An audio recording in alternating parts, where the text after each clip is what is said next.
Saludos a todos en Sports Center desde la Perla Tapatía, donde el rebaño sagrado no goza descanso luego de la goleada en el partido amistoso ante Irapuato, este conjunto que compite en la Liga de Expansión. Satisfacción es lo que dejó este primer duelo en la pretemporada de cara a Clausura 2026 al mando de Gabriel Milito, contemplando que aún restan 2 duelos más, 3 y 4 de enero. El primero de ellos será ante los rojineros del Atlas y esperando rival entre Leones Negros y los Rayados de Monterrey. Será el 31 de diciembre, 1 y 2 de enero, los días libres para los futbolistas para que celebren Año Nuevo junto a sus familiares. Mientras que en el tema de los transferibles, Alan Mozo, Eric Gutiérrez y Alan Pulido no han encontrado club. El principal factor que nos comentan fuentes internas es que su alto salario les ha impedido llegar a un acuerdo en cuanto a clubes interesados, por lo tanto continúan en el Club Deportivo Guadalajara. Es la información que tenemos desde la Perla Tapatía. Hace un momento deciré que los torneos cortos nos daban amnesia, ¿no? Yo ya no me acordaba ni siquiera del tema de Óscar García, de lo de Gerardo Espinosa. Parece que fue hace mucho tiempo y no, fue en este 2025. ¿Consideras que Milito puede regresar a este equipo? La grandeza que necesita y que requiere Chivas con ese cierre de 24 puntos de 30 posibles. Pero dijiste que puede, ya lo hizo. ¿Ya lo hizo? Ya lo hizo. Ahí dónde está el título de Guadalajara. No, a ver, diferente. Tú dijiste la referencia, Óscar García, Espinosa, ¿no? Sí. Pepe Meléndez, unos poquitos ahí partidos. Estaban cavando en un pozo. Le regresa la grandeza porque le regresa identidad, le regresa eso que a veces los jugadores tendrían que tenerlo por iniciativa propia, el salir a jugar y dar lo máximo, pero en ocasiones necesitas a un director que vaya y te orqueste y te diga, hay que hacerlo así, que te dirija, ¿no? que te guíe. Y para esto lo hizo. Ese es el bien. pastor que necesita las Chivas. Milito lo hizo perfectamente y declaraba perfecto, y eso fue coherente con lo que decía y con lo que hacía. Ellos dijeron, los últimos 6 partidos para llegar al 6º lugar es una final a muerte, y lo lograron. Lo lograron. Primer paso, falta el título, por supuesto. Ya, ahora, en esa grandeza buscaban también traer a Javier Hernández para que devolviera ciertas situaciones. ¿En eso se equivocó Chivas o se equivocó también Javier? Yo no escuché a muchos en estas mesas decir que era un error en aquel momento. Yo tampoco lo dije. O sea, ya después de que ves la película completa, evidentemente... Pero entonces no es un error de la directiva, sino más bien de cómo lo tomó el jugador y cómo se comportó. Yo no creo que haya sido un error. Era una buena apuesta. Yo también creo. Mediáticamente hablando. Yo así lo creo. Y bueno, pues corrías el riesgo de que no funcionara.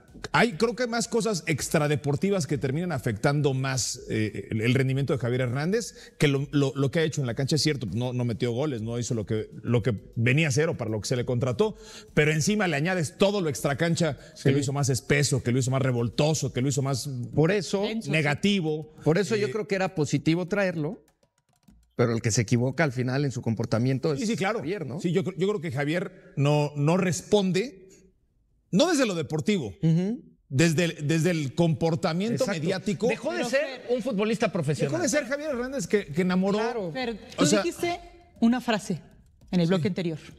Más vale un año antes que un año después. Sí. Y a partir de ahí, todo recae en las decisiones del jugador, que pertenece a un club.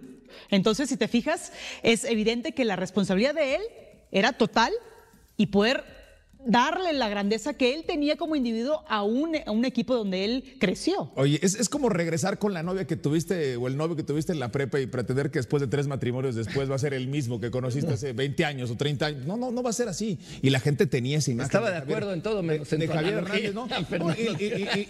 Claro. Javier, en el camino, pues, hizo muchas cosas, conoció muchas cosas y no fue el personaje que la gente pues conoció como aquel Javier Hernández inocente y el chavo de familia y que todo el mundo quería. Ya no era esa persona. Vamos, y esa fue la que se quisieron vender. En esa analogía de Fer es que estás enamorado de la idea. Sí, de acuerdo, pero... Y la realización fue totalmente... Oye, vamos a escuchar a Javier Hernández, ya seguimos hablando de las Chivas, porque muchos teníamos otra expectativa de Javier Hernández y al final así terminó su segunda etapa con las Chivas. Cuando alguien llega muy alto, comenzamos a idealizar, a ver lo que queremos ver, no lo que verdaderamente es. Ponemos a alguien, algo o una situación en un pedestal tan alto que dejamos de ver la verdad y empezamos a depositar nuestros sueños en otros. Dejamos de relacionarnos con la persona real y empezamos a relacionarnos con nuestra propia expectativa. Ahí perdemos la paciencia, la objetividad y la conexión real. Te vuelves exigente, crítico o emocional. porque estás viendo tu sueño romperse y no al otro fallar. Se exige ser la mejor versión 24/7. El deporte es para unir, para ver nuestro potencial, para aprender a apoyarnos en la derrota. Al final, la vida misma es un juego en el que se tiene que ser responsable y respetuoso, pero también disfrutar y divertirse. Sé que como eres duro conmigo, lo eres contigo mismo. Y solo quiero decirte que te tengas más paciencia, que sepas que la vida misma es un proceso. Y la meta es practicar ser tu mejor versión todos los días. No le tengas miedo a equivocarte. Las personas correctas llegarán y te acompañarán en este viaje llamado vida. Gracias por acompañarme y por hacerme parte de sus memorias. Estoy muy feliz y orgulloso con la maravillosa vida que tengo. Y también muy emocionado con lo que se viene en el fútbol.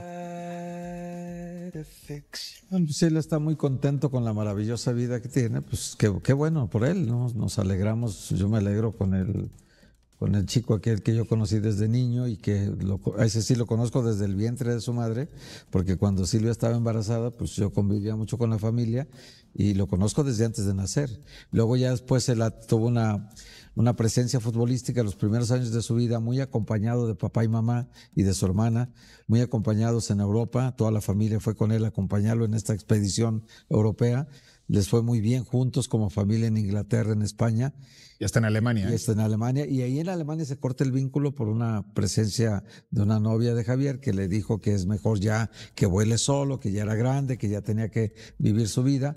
Y él tomó el camino de vivir su vida ya independiente. La mamá controlaba mucho de lo que era la alimentación, las finanzas, todo. Manejaba muchas cosas Silvia. Y Javier, que su papá fue futbolista también, tenía también un cierto control, un asesoramiento personal de alguien que jugó fútbol y tal, con quien preguntar. Tenía un abuelo que era futbolista también y que quería mucho y respetaba mucho a Javier. Y tenía una abuela que es el pilar de esa familia, Luchita, que es la abuela de Javier, es el pilar de esa familia, todavía vive, acabo de hablar con ella, y es una maravilla de mujer ella. Entonces, Javier tiene una vida alrededor de una familia que lo quiere, lo respeta, lo ha acogido bien, pero bueno, él ahora en su readaptación a Guadalajara le costó mucho trabajo, mucho trabajo, y los resultados deportivos fueron terriblemente malos. Pero de que ha tenido una vida maravillosa, pues sí, ha vivido el sueño de todo el que patea un balón de fútbol en este país. Y nadie va a borrar la gran carrera de Javier Hernández. No vamos a acordar de esto. Pero lo que no se merece es que su última imagen como profesional sea ese penalti que falló. Eso no se lo merece Javier. Pero es que también él tiene que entender, y ha sido estudiado por mucha gente que se dedica al pensamiento más profundo. Nosotros jugamos por delegación con el futbolista. O sea, el aficionado vive la vida que quisiera vivir a través de un futbolista. Eso es lógico. Idealiza, como dijo, ¿no? Sí, pero no, tiene que asumirlo como que es una realidad. Exactamente. El hecho de que lo diga como pretextando de que la gente, pues yo no tengo la culpa de que su expectativa conmigo está ya fallando, ¿no? No, y además esa expectativa está basada en la carrera que tiene Javier y en lo que significa para las Chivas, para el fútbol mexicano. Totalmente. Mucho más. Ahora, siempre decimos, Chivas es un equipo sui generis, es difícil que contrate jugadores, por eso vamos a poner la misma dinámica sobre la mesa, arrancando contigo, Desiree. Claro. ¿Quién debería de ir a Chivas para ti? Me gustaría mucho ver a Obed Vargas. Un jugador, el del Seattle Sounders. Sí, un jugador que ha estado ya incluso en selección nacional, que tiene muchísima talento en media cancha, más ofensivo, y más porque, no por mi deseo de que se vista de rayas rojas y blancas, sino que creo que lo que falta en la media cancha es parte de lo que necesita Guadalajara para seguir subiendo esos escalones, básicamente, pero ¿por qué no? No, eso es muy probable. A los mejores futbolistas mexicanos. Eso es muy probable, Fer, porque lo sabes bien. Chivas ahora tiene en la gestión deportiva el tema de ir a la MLS a buscar jugadores mexicoamericanos para poder contratar a un precio menor de lo que se les vende en el mercado nacional, ¿no? Es una línea que tiene ya trazada el equipo de Chivas desde hace mucho tiempo. ¿Tú con quién vas? Sí, se evitan el impuesto y se van directo al shopping en Estados Unidos. Y ya no hablamos de aranceles, ¿verdad? Sí, se van o a lo mejor se los ponen. Al shopping de futbolistas. A ver, quizás porque ya hay un futbolista en esa posición, pero a mí lo de Lainez viene de su mejor torneo en mucho tiempo, ¿no? Lainez... Mejor torneo de su vida, yo diría. Acostumbrado a Andas muy tigre, Fer. A un rol muy protegido por las grandes figuras de Tigres. En este da un paso hacia adelante. Me gustaría verlo no en un rol de hijo, en un rol de papá, en un equipo ya de un futbolista maduro. Me encantaría verlo en Guadalajara asumiendo esa responsabilidad. Y por supuesto creo que el jugar en Guadalajara le permitiría un poco más correr riesgos y equivocarse, porque en Tigres 2 malos partidos y no vuelves a jugar en todo el torneo con el arsenal que tienen en la banca, ¿no? A ver, Héctor, tú pones Ándale. a Henry Martín. ¿Por qué? Y en todo caso no sería muy Estaba difícil con jiribilla, ¿verdad, Héctor? dar ese paso directo del América a Chivas. Digo, Lainez también pasó por el América, ya pero también Oribe Peralta lo hizo, ¿no? Ya del América. Sí.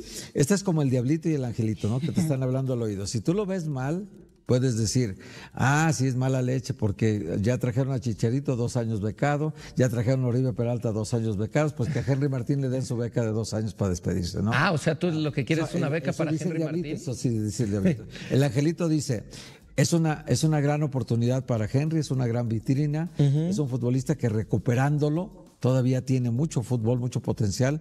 En el América fue una gran figura en su momento cuando estaba pleno, en su prime. Un centro delantero incomparable. No, Chivas no está para rehabilitar. Es que debió de llegar a Chivas antes del América, ¿no? Desde que Miguel Herrera lo llevó de Xolos al América, debió de ir a Chivas. Se lo quitó el América a Chivas. Sí, exacto. Lo quería. Yo sí creo que puede rehabilitarse. Bueno, ahí está mi regalo de Navidad para la gente de Guadalajara. Mira, Marcel Ruiz, futbolista joven. Evidentemente, difícilmente lo va a dejar ir un equipo como Toluca después de la temporada que tuvo. Si no lo tomó. Bueno, en algún momento cuando lo que Toluca vio, debieron verlo en Chivas. Correcto, igual que con Henry en su momento, ¿no? Sí. Pero ahí sí lo pelearon, a este no lo pelearon. Por la edad todavía lo pueden pelear, ¿no? Sí, lo pueden pelear, claro. Lo que es increíble es la cantidad de futbolistas que pasaron de una u otra forma en Guadalajara. ¿Están listos para enterarse de lo que realmente está pasando en Verde Valle? Porque déjenme decirles que mientras algunos siguen soñando con refuerzos bomba y defensas centrales de renombre, la realidad en las oficinas de Chivas es completamente distinta. Y no precisamente para bien. Resulta que la directiva del Guadalajara está tomando decisiones que tienen a más de uno rascándose la cabeza, preguntándose si de verdad están pensando en grande o si nomás andan parchando para salir del paso.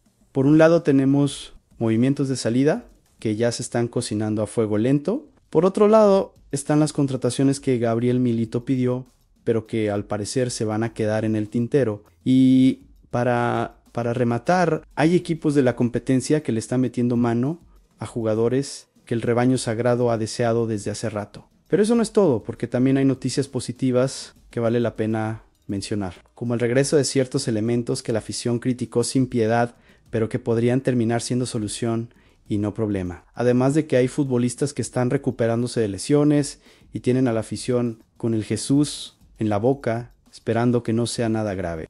Y por si fuera poco, ya arrancó la pretemporada con goleadas en partidos amistosos que nos van dando pistas de lo que viene para el Clausura 2026. Con decisiones técnicas que demuestran que Milito ya tiene claro con quién cuenta y con quién no.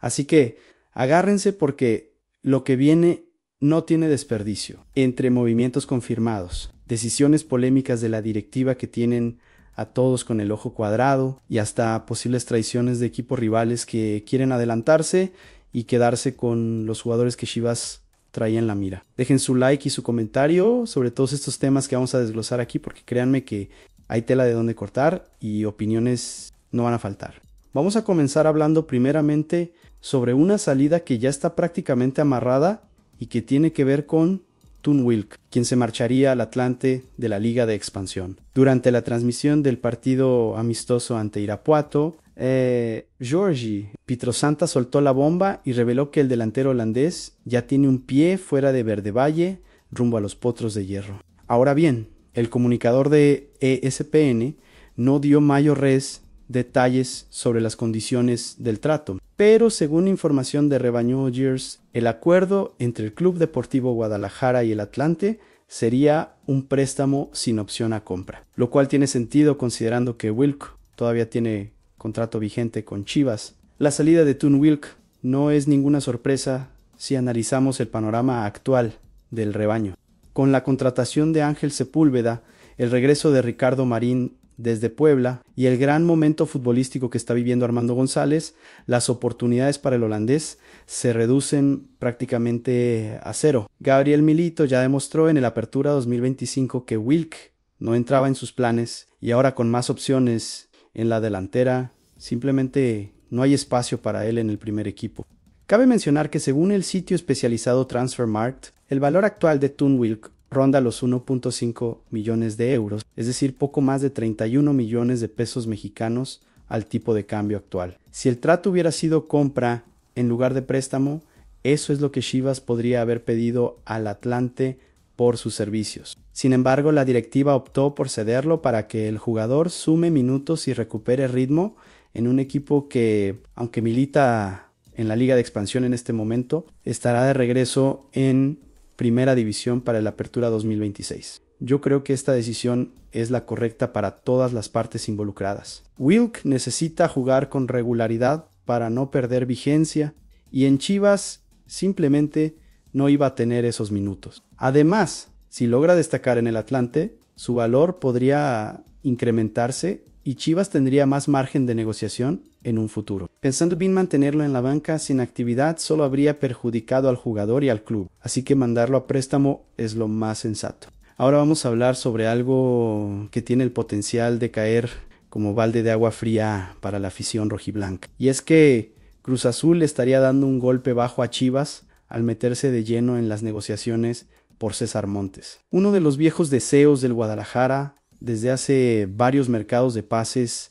Resulta que mientras en Verde Valle siguen soñando con traer al capitán de la selección mexicana para reforzar la defensa central, la máquina celeste ya estaría moviendo sus piezas para adelantarse y quedarse con el zaguero que actualmente milita en el fútbol de Rusia, Gerardo González. Periodista de Vamos Azul, fue quien destapó la información y reveló en sus redes sociales que una fuente le aseguró que hay pláticas avanzadas entre Cruz Azul y César Montes. Según González, las conversaciones ya están en una etapa seria, lo cual pondría a la máquina en ventaja sobre cualquier otro equipo interesado en el defensa central. Sin embargo, el entorno del jugador salió a desmentir parcialmente esta información, asegurando que por el momento no hay nada concreto con Cruz Azul, que Montes se encuentra en plena celebración de su casamiento y que reportará con normalidad a su club en Rusia una vez que concluyan las festividades. Ahora bien, aquí viene lo interesante del asunto. Alex Ramírez, periodista que sigue de cerca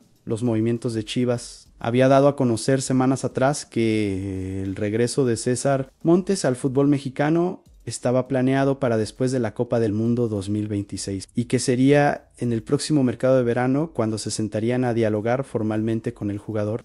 Es decir, Chivas tenía en mente esperar hasta mediados de 2026 para hacer su movida por Montes, confiando en que para ese entonces el defensa ya estaría listo para regresar a la Liga MX después del Mundial, pero resulta que Cruz Azul, siempre oportuno y con esa capacidad de mover fichas rápidamente cuando detectan una oportunidad, decidió no esperar y meterse de lleno en las negociaciones desde ahora. Si efectivamente logran cerrar el fichaje de César Montes, sería un golpe durísimo para las aspiraciones de Chivas, que veía en el zaguero la pieza ideal para reforzar una defensa central que ha sufrido lesiones y expulsiones constantes a lo largo del último torneo. Recordemos que en el Apertura 2025, cada vez que Diego Campillo, Luis Romo o José Castillo no podían estar, el equipo resentía muchísimo su ausencia y la falta de profundidad en esa posición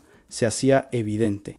Yo creo que si Amaury Vergara deja que Cruz Azul le arrebate a César Montes de las manos, sería un error garrafal de la directiva rojiblanca. Montes es mexicano, es capitán de la selección, tiene experiencia en Europa y es justamente el perfil de jugador que Chivas necesita para dar ese salto de calidad en la defensa. Pero claro, para cerrar un fichaje de este calibre se necesita actuar rápido, poner el dinero sobre la mesa y convencer al jugador de que Verde Valle es el mejor proyecto para él. Si Cruz Azul se adelanta y lo ficha, no solo se quedan con un gran defensa, sino que además le mandan un mensaje claro a Chivas: aquí los que se mueven rápido y con decisión somos nosotros. Pensando bien, esto también evidencia la lentitud con la que a veces opera la directiva del Guadalajara en el mercado de fichajes, siempre esperando el momento perfecto en lugar de atacar cuando se presenta la oportunidad. Y ya que hablamos de refuerzos que no llegan, ahora tenemos que meternos de lleno en una de las decisiones más polémicas que ha tomado la directiva de Chivas en este mercado de píos. Y es que, según reveló el periodista Jesús Bernal, el club ya no continuará en la búsqueda del defensa central que Gabriel Milito pidió expresamente para el Clausura 2026. Así como lo están oyendo. La directiva decidió cerrar el plantel tal como está y apostarle a Gilberto Sepúlveda, Francisco Méndez y Ángel Chávez para cubrir la zona de la defensa central, dejando a Milito sin el refuerzo que consideraba prioritario para competir en este semestre. De los refuerzos solicitados por el técnico argentino, la defensa central parecía ser la prioridad número 1.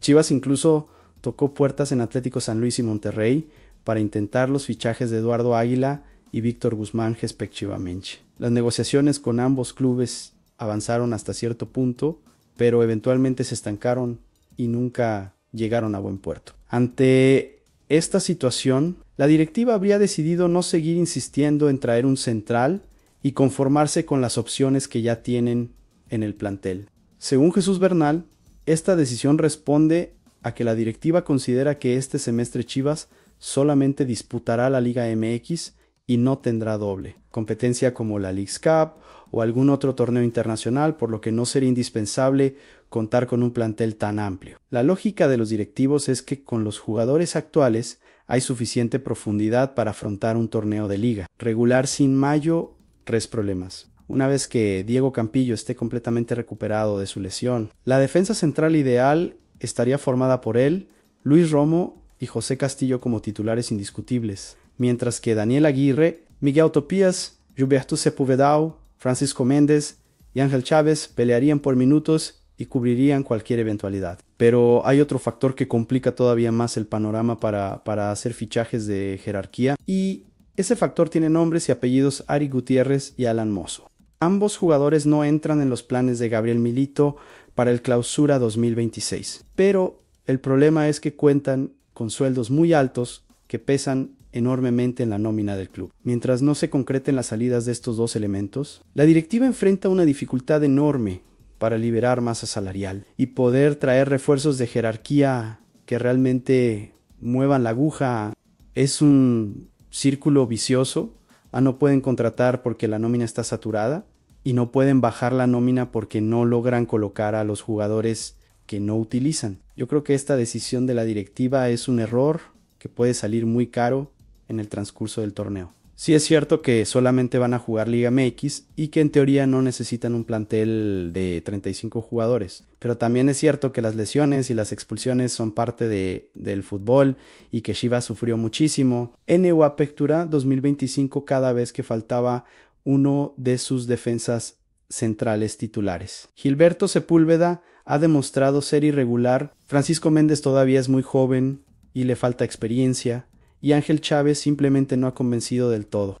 ¿De verdad quieren arriesgarse a pelear un campeonato con opciones tan limitadas en una posición tan importante? Yo creo que Gabriel Milito tiene todo el derecho de estar molesto con esta decisión, porque él pidió un refuerzo específico, se lo prometieron, tocaron puertas y al final se quedaron a medias por no querer apretar un poquito más en las negociaciones. Pensando bien, esto refleja una vez más la falta de ambición de la directiva para construir un plantel verdaderamente competitivo, que pueda pelear de tú a tú con los grandes del fútbol mexicano. Mudando de asunto, pero manteniéndonos en temas que generan debate entre la afición, ahora tenemos que hablar sobre Ricardo Marín y la tormenta de críticas que se le vino encima tras el primer amistoso de Chivas ante Irapuato. Resulta que el delantero tuvo su reaparición con la playera rojiblanca después de haber estado cedido en Puebla durante la Apertura 2025 y aunque dio una asistencia en el partido, también falló varias jugadas claras de gol que hicieron estallar a la afición en redes sociales. Los comentarios no se hicieron esperar, que si es un tronco, que si no sirve, que si mejor lo hubieran dejado en Puebla y un largo etcétera de críticas demoledoras que pusieron a 4000 en el ojo del huracán antes siquiera de que arranque el torneo oficial. Pero aquí viene la pregunta del millón. ¿Realmente la afición de Chivas se equivocó al criticar tan duramente a Ricardo Marín por su actuación en un simple partido amistoso de preparación? La respuesta, según varios analistas y quienes conocen de cerca el proyecto de Gabriel Milito, es que sí, la afición fue demasiado apresurada y dura en sus juicios. Estamos hablando de los primeros 45 minutos que jugó Marín en un partido amistoso en plena pretemporada, donde el objetivo principal es recuperar ritmo, probar variantes tácticas y llegar en óptimas condiciones al arranque del Clausura 2026. Juzgar a un jugador por fallar un par de goles en esas condiciones es como mínimo exagerado, pero vayamos a los datos duros para tener una perspectiva más clara de lo que Ricardo Marín puede aportar al equipo. Según las estadísticas de Transfermarkt, en el 2025 Marín anotó 9 goles en total anoche en la Liga MX y 1 en la Leagues Cup 2025, además de dar 3 asistencias en 32 partidos oficiales. Ahora bien, comparemos esas cifras con las de Alan Pulido, Tun, Wilk y Javier Chicharito Hernández, quienes no lograron esos números a pesar de ganar salarios muy superiores y recibir todas las comodidades que un club como el Guadalajara puede ofrecer. La diferencia es abismal cuando pones las estadísticas sobre la mesa, pero más allá de los números, hay algo que diferencia a Ricardo Marín del resto de los delanteros que han pasado por Chivas recientemente, y es su polifuncionalidad. Marín no es solamente un rematador de área que espera el balón para definir, sino que es un futbolista que puede tirarse unos metros hacia atrás para pivotar, jugar de frente a la portería, asociarse con sus compañeros y generar espacios para otros atacantes. Esa versatilidad es justamente lo que Alan Pulido, Chicharito Hernández y Tun Wilk no pudieron ofrecer durante sus respectivos pasos por el club. Los tres se limitaban a estar en el área esperando el servicio, y cuando el balón no llegaba en condiciones óptimas, simplemente desaparecían del partido. Da la sensación de que uno de los principales motivos por los que Gabriel Milito decidió mantener a Ricardo Marín en el equipo pues es precisamente por esa capacidad de aportar algo más que solo goles. Es un delantero que puede marcar 4 o 5 goles por campeonato, sí, pero que además te da alternativas en la salida de balón, en el juego asociativo y en la generación de espacios para jugadores como Roberto Alvarado, Efraín Álvarez o Armando González. Esa polifuncionalidad es un activo valioso en el esquema de Milito, que busca un fútbol dinámico donde todos participan en la construcción ofensiva. Entonces, ¿qué debe hacer la afición de Chivas con Ricardo Marín? La respuesta es simple: mantener la exigencia, porque la historia y la grandeza del club lo demanda, especialmente cuando el dueño Amaury Vergara no se hace responsable de los resultados y deja todo el peso de la presión sobre los jugadores y el cuerpo técnico. Sin embargo, con Ricardo Marín específicamente, los chivarmanos deben tener paciencia y darle el beneficio de la duda. Es un jugador disciplinado, que trabaja duro, que tiene las cualidades técnicas y tácticas para encajar en el estilo de juego de Gabriel Milito, y que demostró en Puebla que cuando tiene continuidad y confianza puede rendir a buen nivel. Darle el beneficio de la duda hasta la jornada 7 u 8 del Clausura 2026 es un margen más que razonable para evaluar si Ricardo Marín realmente está a la altura de lo que se espera de un delantero de Chivas, si para ese entonces no ha mostrado mejoría, si sigue fallando goles claros en partidos oficiales que cuestan puntos, entonces ahí sí tendrán todo el derecho de exigir un cambio. Pero destrozarlo en redes sociales por un amistoso de pretemporada es precipitado, injusto y contraproducente. Yo creo que Ricardo Marín tiene todo para triunfar en Chivas si se le da la oportunidad y la confianza necesaria. No va a ser un goleador de 20 tantos por torneo, eso está claro, pero puede ser una pieza importante en el engranaje ofensivo que Milito está construyendo. Además, considerando que Alan Pulido y Chicharito están en el ocaso de sus carreras y que sus lesiones son cada vez más frecuentes, tener a un delantero joven, sano y con hambre de triunfar como Marín puede ser la diferencia entre clasificar a la liguilla o quedarse fuera. Pensando bien, la afición debería enfocarse más en exigirle a la directiva que traiga refuerzos de calidad en otras posiciones, en lugar de quemar a un jugador que todavía no ha tenido la oportunidad de demostrar lo que puede hacer en un torneo oficial con la playera rojiblanca. Ahora vamos a hablar sobre una noticia que le devuelve la tranquilidad a la afición rojiblanca. Y es que Armando González, el goleador y una de las figuras más importantes del equipo en el Apertura 2025, está entrenando con normalidad a pesar de haberse perdido el primer partido amistoso ante Irapuato.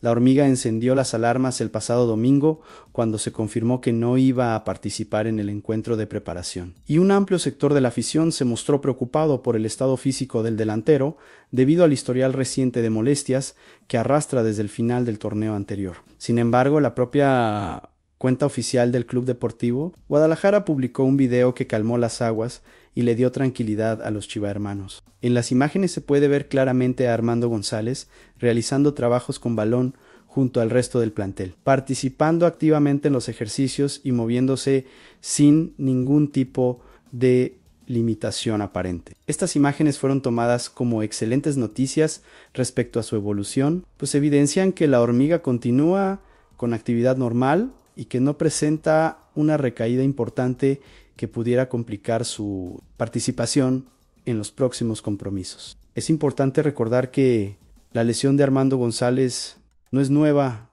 ni apareció de la nada en esta pretemporada, sino que es la misma molestia que arrastra desde el cierre de la Apertura 2025. Esta lesión lo obligó a salir de cambio en el partido de ida de las semifinales ante Cruz Azul y posteriormente lo dejó completamente fuera de la vuelta en el Estadio Azul, un partido que Chivas terminó perdiendo y que significó la eliminación del torneo. Muchos aficionados consideran que el resultado de esa serie pudo haber sido completamente distinto. Sí, Armando González hubiera estado en cancha, especialmente para cobrar el penal que terminó fallando Javier Chicharito Hernández en un momento crucial del partido. Por ahora, la situación de Armando González sigue siendo de duda para el partido del próximo sábado, frente al Atlas en el marco de la Copa Pacífico. Gabriel Milito y su cuerpo técnico decidieron otorgarle 3 días de descanso al plantel completo, que irán del 3 el 1 de diciembre al 2 de enero. Y será después de ese periodo de recuperación cuando se pueda evaluar con mayor certeza si la hormiga estará en condiciones de participar en el clásico tapatío o si necesitará unos días más para estar al 100%. De igual manera, tras el funcionamiento mostrado por Ángel Sepúlveda, Ricardo Marín y Sergio Aguayo en el duelo ante Irapuato, existe una tranquilidad enorme tanto en el cuerpo técnico como en la afición. Aunque Armando González fue uno de los mejores delanteros de la Apertura 2025 y es una pieza fundamental en el esquema de Milito, hoy el equipo cuenta con 3 alternativas reales y de calidad que pueden suplirlo mientras se recupera plenamente de sus molestias. Sepúlveda demostró en su llegada que es un delantero de área letal. Marín aporta versatilidad y juego asociativo. Y Aguayo es una joven promesa que está pidiendo a gritos una oportunidad en el primer equipo. Yo creo que la decisión de no arriesgar a Armando González en el amistoso ante Irapuato fue completamente acertada por parte de Gabriel Milito. No tiene ningún sentido forzar a tu máximo goleador en un partido de preparación sin valor oficial, arriesgándote a que la lesión se complique y lo pierdas por varias semanas en pleno arranque del torneo. La paciencia y la prudencia son claves en estos casos, y más cuando tienes alternativas viables para cubrir su ausencia temporal. Además, pensando bien, si Armando termina perdiéndose el partido ante Atlas del sábado, no sería el fin del mundo. Es mejor que llegue al 100% para la jornada 1 del Clausura 2026, que es cuando realmente empiezan a contar los puntos, a que juegue medio lesionado en un torneo amistoso y termine recayendo en las primeras semanas de competencia oficial.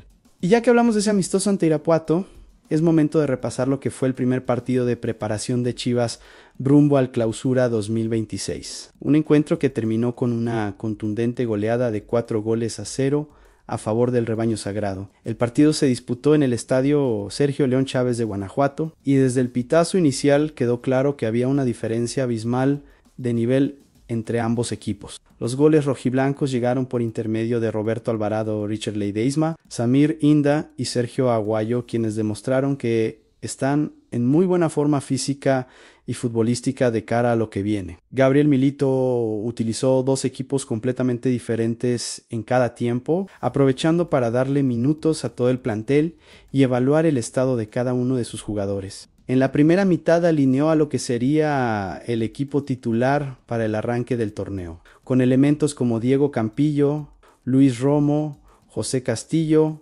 Roberto Alvarado y Ángel Sepúlveda. En la segunda mitad rotó prácticamente a todo el 11 y dio oportunidad a jugadores que tendrán menos minutos en la competencia oficial, como Ricardo Marín, Sergio Aguayo y varios elementos del tapatío que fueron convocados para esta pretemporada. Más allá del resultado, lo que quedó claro es que Chivas mantiene la idea de juego que implementó Gabriel Milito desde su llegada al club. El equipo presiona alto, sale jugado desde el fondo, genera superioridades en el mediocampo y busca constantemente llegadas por los carriles, con los laterales subiendo al ataque. Esa filosofía se mantuvo durante los 90 minutos del partido ante Irapuato, sin importar si estaban en cancha los titulares o los suplentes, lo cual habla muy bien del trabajo que se está haciendo en Verde Valle y de cómo todos los jugadores han interiorizado los conceptos tácticos que exige el técnico argentino. Después del partido, Gabriel Milito tomó una decisión que beneficia directamente a sus jugadores de cara a las fiestas de fin de año. Y es que decidió otorgarle 3 días completos de descanso al plantel. Los futbolistas tendrán libre el 3, el 1 de diciembre, el 1 y el 2 de enero, lo cual les permitirá celebrar el año nuevo con sus familias y desconectarse un poco del fútbol antes de regresar a los trabajos de preparación para la Copa Pacífico. Vale la pena mencionar que esta no es la primera vez que Milito les da días de asueto a sus dirigidos en estas fechas. Según reveló el periodista Jesús Bernal, el plantel ya había disfrutado de 3 días libres durante la Navidad, específicamente el 24, 25 y 26 de diciembre. Todo esto está planeado y programado con anticipación. No es algo que se les ocurrió de la noche a la mañana. Milito sabe perfectamente que para exigirle al máximo a sus jugadores durante los entrenamientos de doble turno que tuvieron en Isla Navidad, también necesita darles momentos de descanso y recuperación para evitar sobrecargas físicas y lesiones innecesarias. El próximo compromiso de Chivas será el sábado, cuando enfrente al Atlas en el Estadio Jalisco por la Copa Pacífica, el tradicional torneo amistoso que reúne a equipos de la región. Después de ese partido, el domingo volverán a tener acción para enfrentar al ganador o perdedor del cruce entre Rayados de Monterrey y Leones Negros, completando así su participación en este certamen que sirve como última escala antes del arranque oficial del Clausura 2026. Yo creo que Gabriel Milito está manejando a la perfección los tiempos de esta pretemporada. Sabe cuándo apretar y exigirle al máximo a sus jugadores, y también sabe cuándo aflojar y darles descanso para que lleguen frescos mental y físicamente al inicio del torneo. El funcionamiento que mostró el equipo ante Irapuato, a pesar de ser solo un amistoso, es muy alentador y demuestra que el trabajo que se hizo durante el receso invernal está dando frutos. Además, el hecho de que hayan metido 4 goles con 2 equipos distintos habla muy bien de la profundidad del plantel y de cómo jugadores que no son titulares indiscutibles también están preparados para aportar cuando se les requiera, pensando bien si Chivas mantiene este nivel y no sufre una plaga de lesiones como en el torneo anterior. Tiene todas las herramientas para pelear por el campeonato del Clausura 2026. Para cerrar este video, tenemos que hablar sobre los elogios que recibió Javier Mier, el director deportivo de Chivas, de parte de uno de los exjugadores más queridos del club, Andriel El Tiburón Sánchez. En una entrevista exclusiva con Rebaño Pasión, el exfutbolista rojiblanco fue contundente al calificar de positiva la gestión de Javier Mier desde que asumió el cargo en marzo pasado, destacando el trabajo discreto pero efectivo que ha realizado el exjugador mexicano al frente de la dirección deportiva del Guadalajara.